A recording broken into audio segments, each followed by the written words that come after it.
जैन साथियों, तो आज हम लोग पार्ट 2 वीडियो देखने वाले हैं बिहार डीएलएड एंट्रेंस एग्जाम 2025 के लिए। वेरी इंपॉर्टेंट क्वेश्चन, जो चुनिंदा क्वेश्चन ही लेकर के आ रहे हैं, फालतू चीज़ें हम लेके नहीं आ रहे हैं। तो चलिए, आपका डीएलएड एंट्रेंस एग्जाम है तो हमारे चैनल से जुड़ जाइए और फटाफट से कॉमेंट कीजिए, आंसर दीजिए। इनमें से कौन मैथिली भाषा के कवि थे? मैथिली भाषा के कवि कौन थे? वेरी इंपॉर्टेंट क्वेश्चन, और ये क्वेश्चन पूछा भी गया है। याद रखेंगे, विद्यापति एक प्रकार की प्रसिद्ध जो है वो मैथिली भाषा के कवि थे। ऑप्शन सी अगर आप लोग बताएं तो बिल्कुल सही। जो याद नहीं है याद करते चलेंगे, क्योंकि यहाँ से क्वेश्चन आपको देखने को पक्का मिलने वाले हैं। अगला सवाल है कि फ्रांस के सेना नायक का नाम बताइए। फ्रांस के सेना नायक का नाम क्या है? क्या था नाम? तो ये जो नाम था बुशी, याद रखेंगे। क्या नाम था? बुशी। ऑप्शन डी की यहाँ पे राइट आंसर हो जाएगा। चलिए अगले सवाल की ओर चलते हैं। 23 नंबर सवाल क्या बोला है, ध्यान समझेंगे कि उस राजा का नाम जो खिलजी वंश से संबंधित नहीं था। उस राजा का नाम बताना है जो खिलजी वंश से संबंधित नहीं था। क्या जलालुद्दीन है, अलाउद्दीन है, कुतुबुद्दीन है या मलिक काफूर है? क्या होगा यहाँ पे 23 का? तो देखेंगे जलालुद्दीन, अलाउद्दीन और दीन, सब में दीन दीन है। इन लोग क्या है तो संबंधित है खिलजी वंश से, लेकिन मलिक काफूर जो है वो खिलजी वंश से संबंधित नहीं है। तो ऑप्शन डी यहाँ पे करेक्ट आंसर हो जाएगा।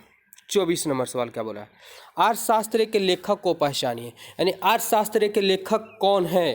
क्या विष्णुगुप्त है, कल्हण है, भाष है, कालिदास है? राइट आंसर क्या होगा? तो देखेंगे ये क्या है, अर्थशास्त्र के जो लेखक यहाँ पे हैं विष्णुगुप्त। क्या? विष्णुगुप्त। राइट आंसर की बात करें तो यहाँ पे एक करेक्ट आंसर हो जाएगा। वेरी इंपॉर्टेंट क्वेश्चन है। फटाफट से जैसे ही क्वेश्चन देखिए आप लोग कमेंट करने का प्रयास कीजिए। गलत हो सही हो उसे मायने नहीं रखता, प्रयास कीजिए। गलत होगा हमको यहाँ पे सही आंसर बता रहे, याद करते चलेंगे। सही होगा बहुत अच्छी बात है। निम्नलिखित में कौन सा राजवंश उत्तरी भारत में नहीं पनपा? यानी कौन सा ऐसा राजवंश था जो उत्तर भारत में नहीं पनपा, यानी वहाँ पे विस्तार उसका नहीं हो पाया? कौन सा ऐसा राजवंश था? क्या शुंग है, कन्ह है, पाल है, पांड्यन है? ये है पांडे। पांडे वंश जो उत्तरी भारत में नहीं पनपा था। Option A correct answer. चलिए आगे देखते हैं। 26 नंबर सवाल क्या बोला है कि माइक्रोसॉफ्ट किंग किसे कहा जाता है? माइक्रोसॉफ्ट किंग यानी माइक्रोसॉफ्ट का किंग किसे कहा जाता है? किसे कहा जाता है? तो सबको ही पता होगा इसका राइट आंसर। 100% बोले कि 99% लोगों का इसका राइट आंसर होगा बिल गेट्स।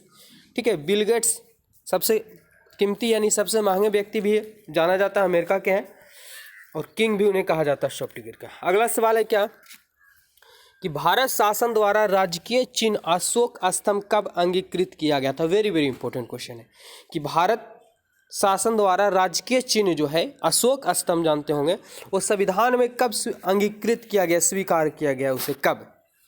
तो ये किया गया था 1950 ईस्वी में। ठीक है, 26 जनवरी 1950 ईस्वी को अशोक चिन्ह जो है वो अंगीकृत किया गया था। ऑप्शन डी अगर आप बताएं तो बिल्कुल सही है।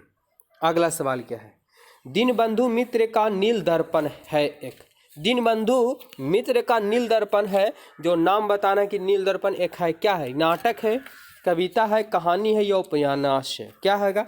तो राइट आंसर की बात करें कि दीनबंधु मित्र का जो नील दर्पण है एक प्रकार का नाटक है। ऑप्शन ए, ये पूछा हुआ क्वेश्चन है सभी। अगला सवाल क्या है कि लास्ट राइट टुगेदर किसकी लिखी कविता है? Very important. Last right together किसकी लिखी कविता है? किसकी लिखी कविता है? ये कविता जो लिखा गया है ब्राउनिंग के द्वारा लिखा गया है, याद रखेंगे। ब्राउनिंग के द्वारा लास्ट राइट टुगेदर लिखा गया। Option B correct answer. अगला, बेमेल को छाटिए, मतलब इसमें जो अलग है उसको छाटना है आपको। वर्ड्सवर्थ, हेमकिंगे, डिडेक्स या कॉपरनिक्स? क्या होगा राइट आंसर? 30 नंबर सवाल का आंसर। तो यहाँ पे राइट आंसर की बात करें तो कॉपरनिक्स जो होगा ये इसका राइट आंसर हो जाएगा। ठीक है, ऑप्शन डी। कुछ ऐसे सवाल होते हैं जो आपको समझना पड़ेगा, छाटना पड़ेगा। एक दो क्वेश्चन देखने को मिल ही जाते हैं। अगला सवाल है, कॉपरनिक्स ऐसे ग्रह से संबंधित नियम दिए थे। सिंध को अंग्रेजों ने कब अधिकृत किया? सिंध को अंग्रेजों ने कब अधिकृत किया, मतलब कब वहाँ पर राज किया? सिंध को अंग्रेजों ने कब अपने कब्जे में लिया, ये पूछा गया सवाल। 31 नंबर।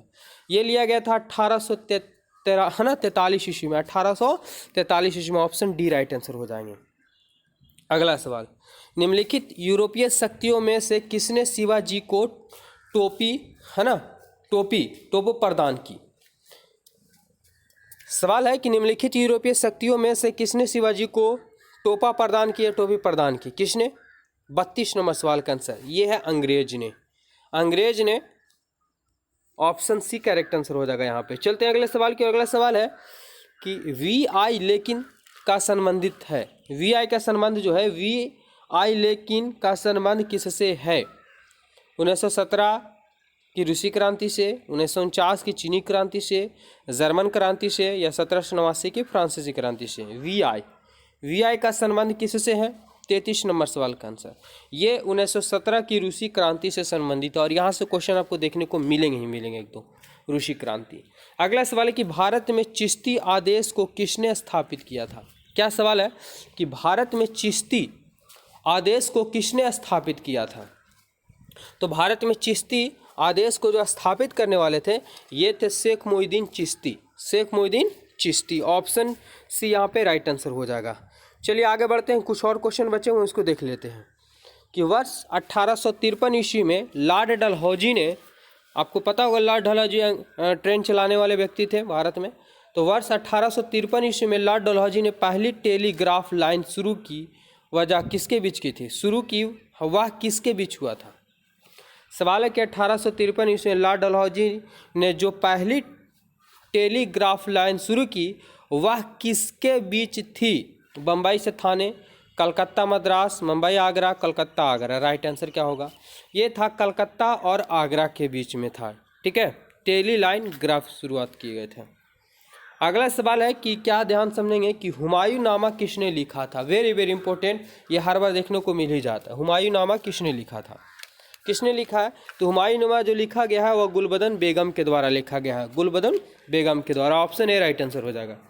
अगला सवाल है क्या कि उत्तर वैदिक काल के विरोधी और ब्राह्मण्य विरोधी धार्मिक अध्यापकों को किस नाम से जाना जाता है?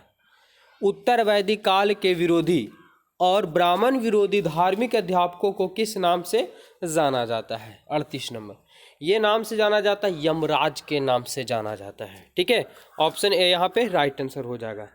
अगला सवाल क्या है कि किस प्रकार का मृदभांड भारत में द्वितीय शाकाहारी के प्रभाव का प्रतीक माना गया? ध्यान समझेंगे, किस प्रकार का मृगभांड भारत में द्वितीय शाकाहारी है ना शहरीकरण के प्रभाव का प्रतीक माना गया है? कैसा माना गया है? राइट आंसर की बात करें क्या होगा इसका राइट आंसर? तो ये है ना चित्रिक धूसर माना गया है। ऑप्शन ए राइट आंसर हो जाएगा। अगला, माओ जी डांग किस देश की साम्यवादी आंदोलन का नेता था? ध्यान समझेंगे क्या है। माओ जी डांग किस देश की साम्यवादी आंदोलन का नेता था? तो ये जो था चीन का। कैसा? चीन का था। कहाँ का? माओ डी डांग। अगला सवाल है क्या कि दक्षिण भारत में डांडी मार्च का संचालन किसने किया था? कहाँ? दक्षिण भारत में, यानी भारत में ही डांडी मार्च आप लोग पढ़े होंगे या डांडी यात्रा पढ़े होंगे, उसका संचालन किसने किया था? किसने किया था? तो ये किया गया था राजा जी के द्वारा। ऐसे डांडी यात्रा गांधी जी के द्वारा किया गया, लेकिन दक्षिण भारत में जो किया गया था वो राजा जी के द्वारा किया गया था। तो ये 20 क्वेश्चन साइंस का और 20 क्वेश्चन सोशल साइंस का क्लियर हो गया। अब अगला पार्ट जो आएगा तो आप लोगों को कल देखने को मिलेगा। तो अभी हमारे तक चैनल में अभी तक नहीं जुड़े हैं तो अवश्य जुड़ें, क्योंकि यहाँ से डीएलएड हो, बीएड हो या सीटेड हो या स्टेट हो, साथ ही साथ बीपीएससी हो, सभी का गाइडेंस भी मिलते रहता है, क्लास भी। तो हमारे चैनल से अवश्य जुड़िए, क्योंकि हम इसी से जुड़े हुए हैं। धन्यवाद।